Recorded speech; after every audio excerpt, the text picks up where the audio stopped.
Namo Phat. Good morning. Thank you for joining me for our daily practice check-in.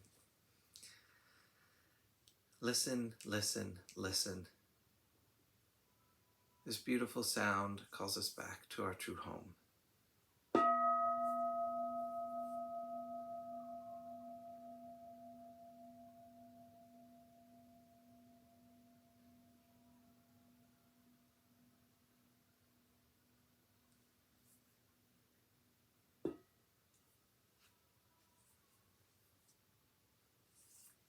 The third mindfulness training.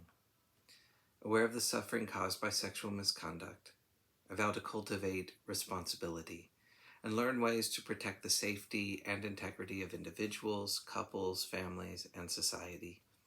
I'm determined not to engage in sexual relations without love and a long-term commitment. To preserve the happiness of myself and others, I'm determined to respect my commitments and the commitments of others.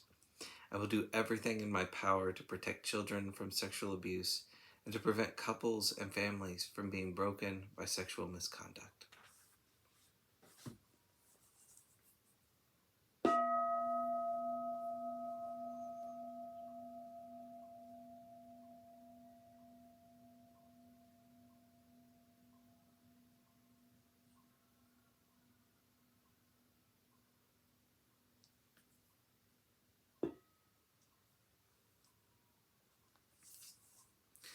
For our Dharma lessons, we've been reading Ajahn Amaro's book, Catastrophe, Apostrophe, on Dependent Origination.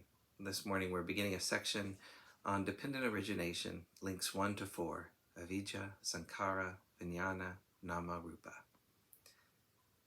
In order to assist this investigation, I'll briefly describe the process of dependent origination and how it relates to addictive habits.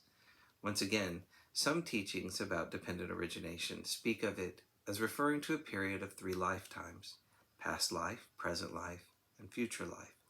Other representations refer to present moment experience. When I describe dependent origination here, I'm taking the second approach.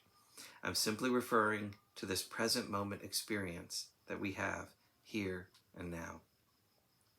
To begin with, when considering the momentary approach, it's important to talk about the fundamental nature of mind, original mind. To describe this, one uses terms like suchness, tathata, but there are other descriptions also. This is from a Tibetan teacher, Khenpo Tsultrim Gyamtso Rinpoche. Quote, "The luminous, self-aware, non-conceptual mind that is experienced in meditation when the mind is completely free of concepts is absolute reality and not vijnana, Pali vijnana, partial, fragmented knowing. When the luminous, self-aware, non-conceptual mind, that is the wisdom mind, is realized, there is no seeing and seen aspect, no realizing and realized aspect to the realization. It is none other than the non-conceptual wisdom mind, jhana, itself. It's also called the non-dual wisdom mind, jhana, the clear light, prabhasvara, nature of mind, Pali pabhasara, the dharmata, and the tathagata garbha. This is from Progressive Stages of Meditation on Emptiness. Tathagata garbha means the womb of the Tathagatas, which means the origin of the mind, the origin of awareness. When we talk about ignorance, therefore, even though it is situated at the beginning of the classical 12 links, we're not talking about it as a basic nature of reality, but rather that ignorance is something which arises from original mind, which is the mother and father of everything. As Ajahn Chah's teacher Ajahn Mun liked to put it, ignorance and all perceptions of everything arise in contrast to that basic ground. Dependent origination is thus talking about the arising of illusion out of reality. This principle will be explored in more detail later in this book, when the third exit point from the cycle is described. Dependent origination is thus a way of looking at what happens when the natural awareness of mind is clouded. When there is ignorance, the mind doesn't see clearly.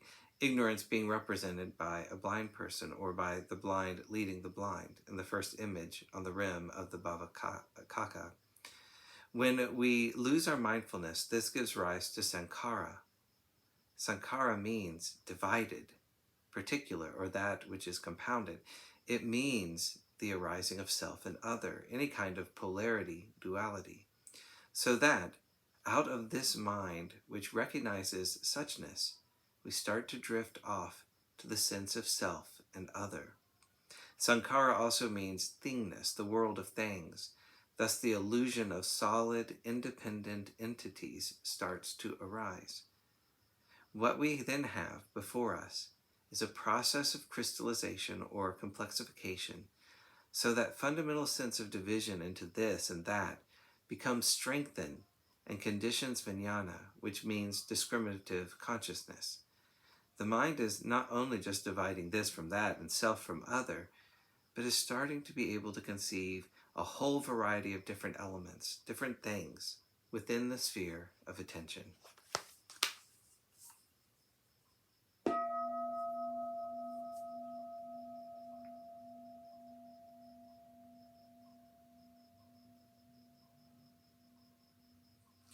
May all beings be well. May all beings be happy. May all beings be at peace. Sadhu, sadhu, sadhu. Thank you for joining me today.